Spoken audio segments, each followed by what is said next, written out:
Today has the dubious distinction of being both Easter and April Fool's Day.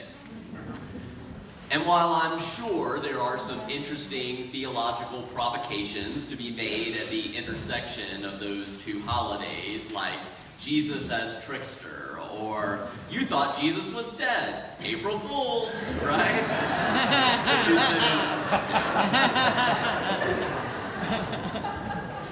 But for better or worse, that is not the direction I will be heading this morning.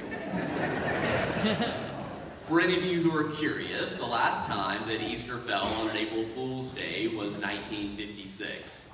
If anyone has any stories about April Fool's Day intersections with Easter, let me know later from back in 1956. I would be interested to hear them. And it'll actually happen again in 2029 and in 2040, but then not again until the 22nd century. Mostly, to me, it feels like a waste of April Fool's Day because, at least for me, between Easter and April Fool's Day, I'm going to choose Easter. So it seems to me like a waste of April Fools on a Sunday. And I do think I have at least one good April Fool's sermon in me, but that may have to wait until April 1st, 2035. Conveniently, I have 17 years to plan. But for this morning, I'd like to invite us to reflect on more Easter-related topics. How a forbidden religion swept the world. If this sermon leaves you curious to learn more, it was inspired by the latest book by the religion scholar Mark Ehrman titled The Triumph of Christianity, in which he explores the early history of how was it that Christianity began to grow into what it is today, the world's largest religion with more than 2 billion adherents. If you're curious, the Hindu tradition comes in third largest at 900 million, and current projections estimate that Islam, currently in second place, will become the world's largest religion somewhere around 2070. But if we turn back the clock a little more than 2 millennia, it is interesting to consider the unexpected turn of events in the wake of Jesus' crucifixion. Before 4 centuries had passed, 20 or so lower-class, illiterate Jews from rural Galilee had become a church of some 30 million people. How did that happen? One traditional answer to this question, if you were to ask an Orthodox Christian, might be that, well, this exponential rate of growth in Christianity's early centuries, that is proof of, divine blessing. That type of explanation, however, is problematic for quite a few reasons. One, if you attribute seemingly good things in your life to a higher power smiling upon you, do you also consistently attribute the bad things in life to that same divine higher power punishing you? Some people do. I find their theology problematic.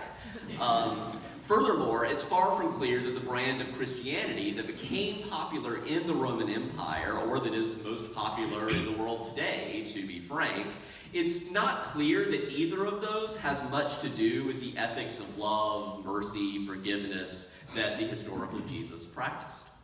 So maybe it's appropriate that Easter and April Fool's Day are coinciding. I mean, what a grand prank.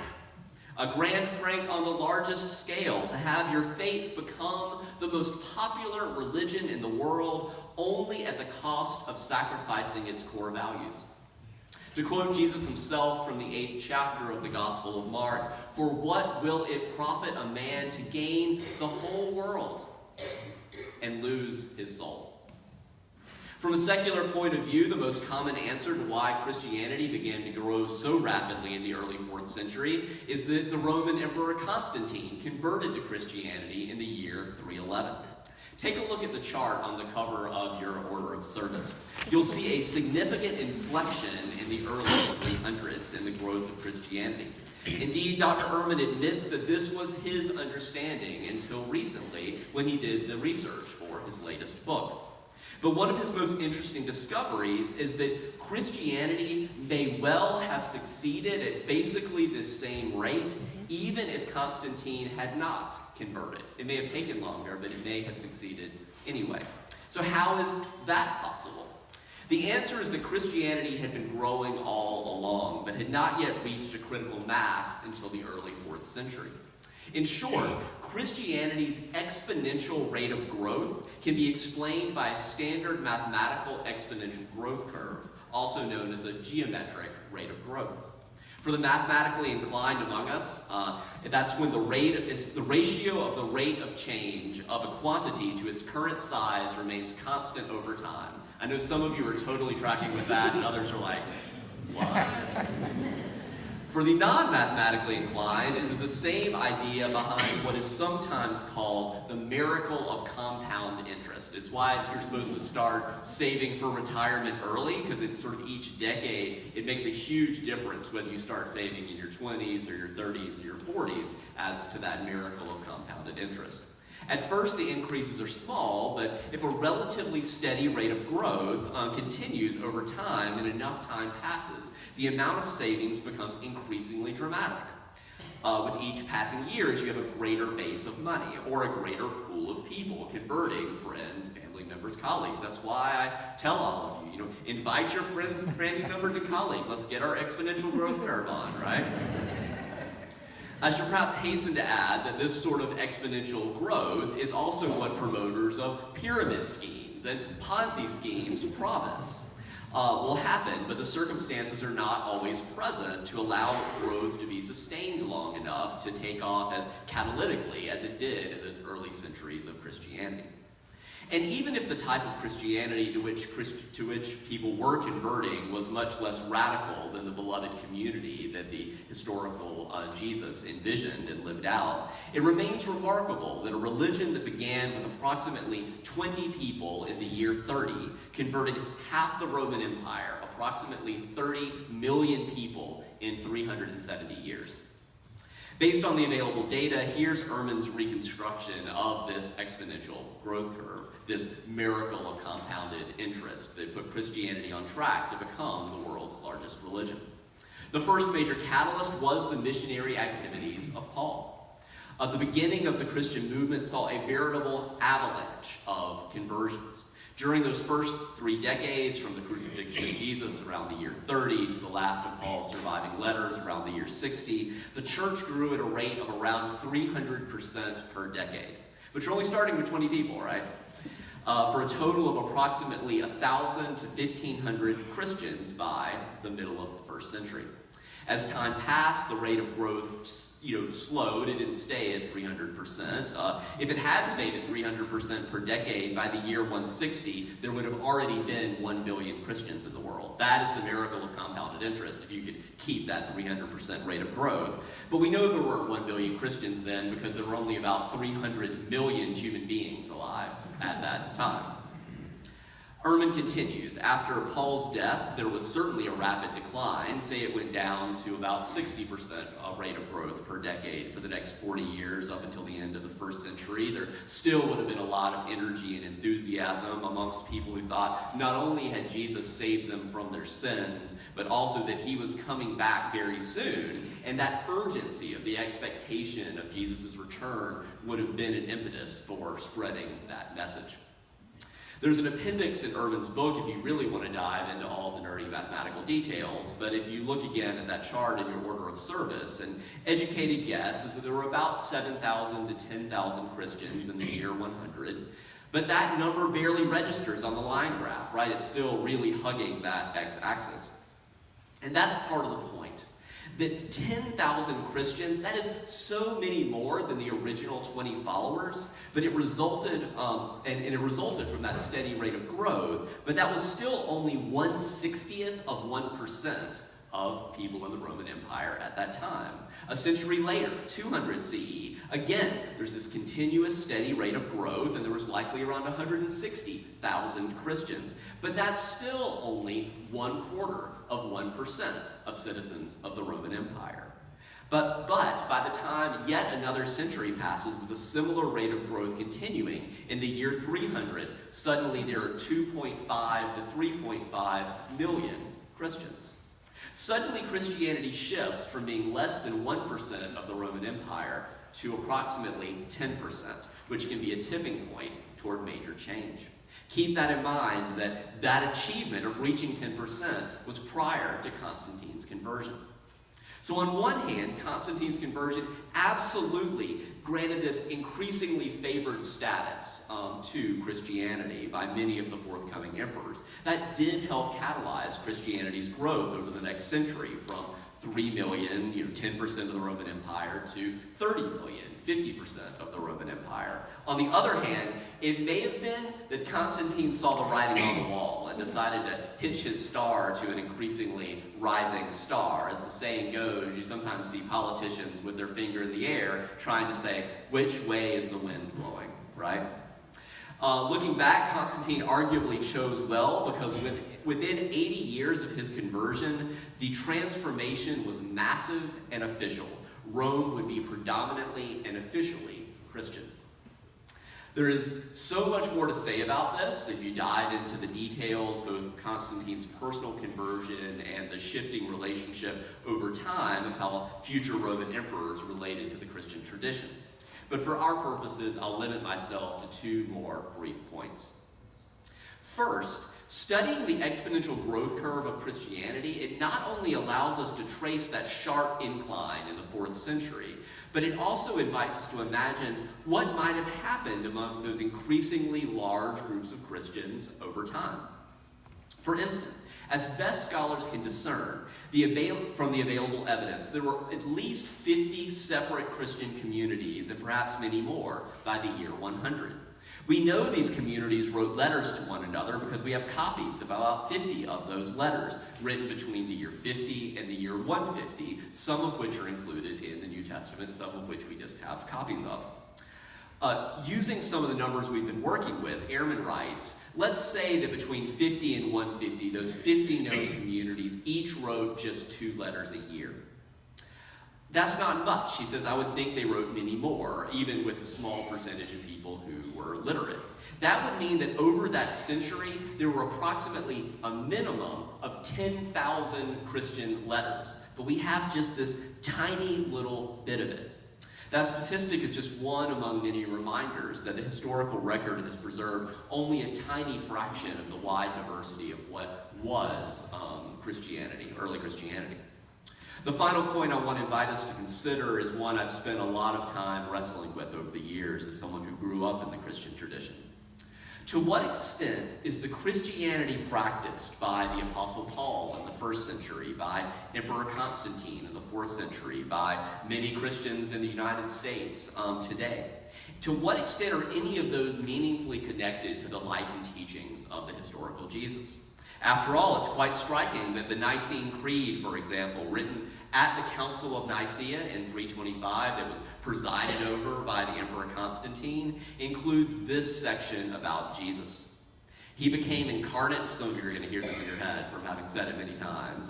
He became incarnate from the Virgin Mary, was made man. For our sake, he was crucified under Pontius Pilate. He suffered death and was buried, and on the 3rd day, he rose again. What is missing from that very familiar to many Nicene Creed? What's missing is the entirety of Jesus' life and teachings.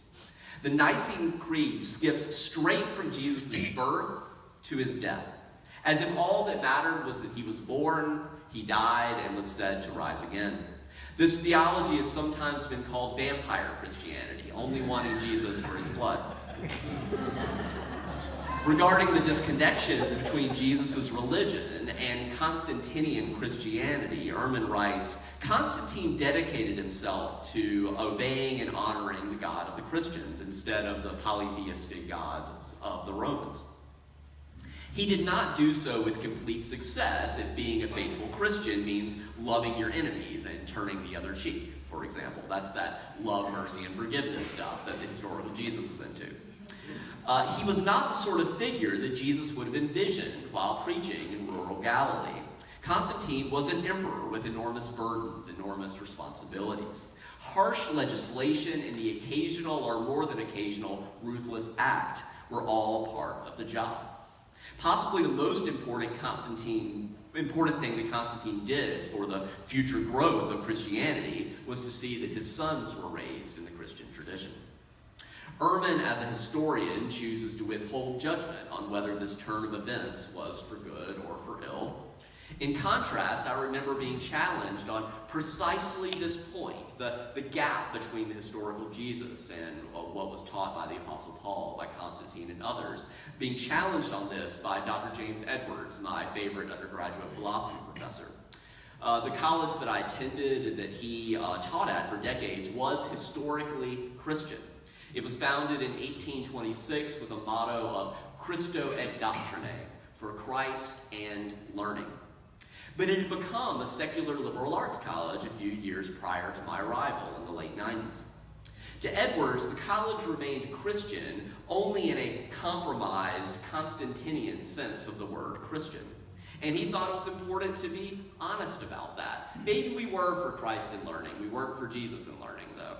In his words, the college sought to be a tolerant place.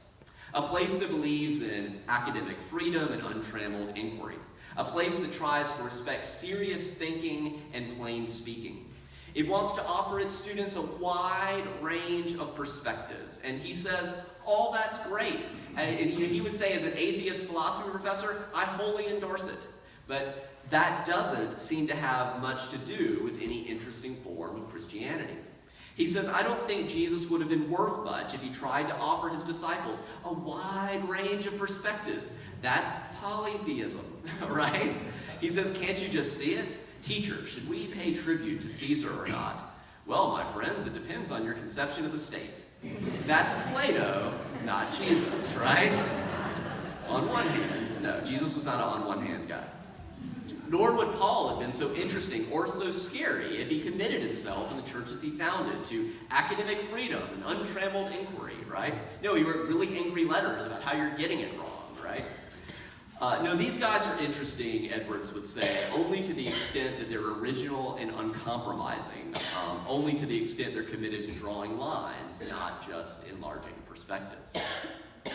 And part of me, I've been raised to be a good liberal, so, part of me thinks that I have a lot of time for sort of a modern liberal Jesus, but that's not necessarily the same as the historical Jesus.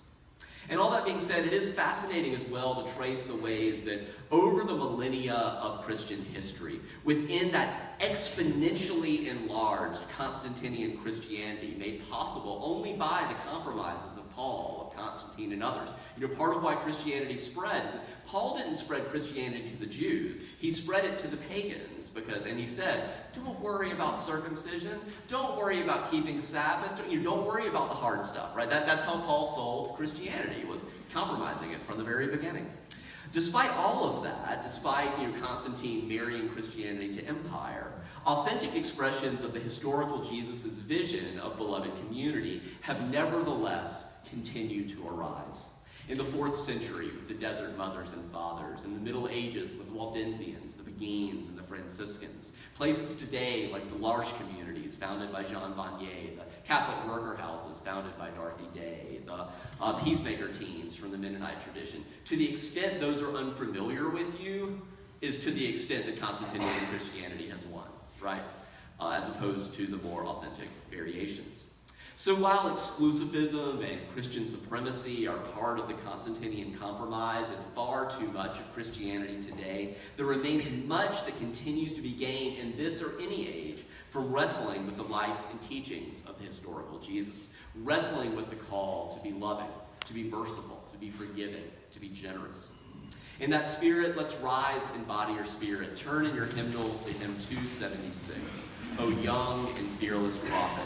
As we sing, pay particular attention to the lyrics. Allow them to prompt you to reflect on the aspects of Jesus' life and teachings that might still resonate with you today. What wisdom is there for you today, more than 2,000 years later? Let's sing together.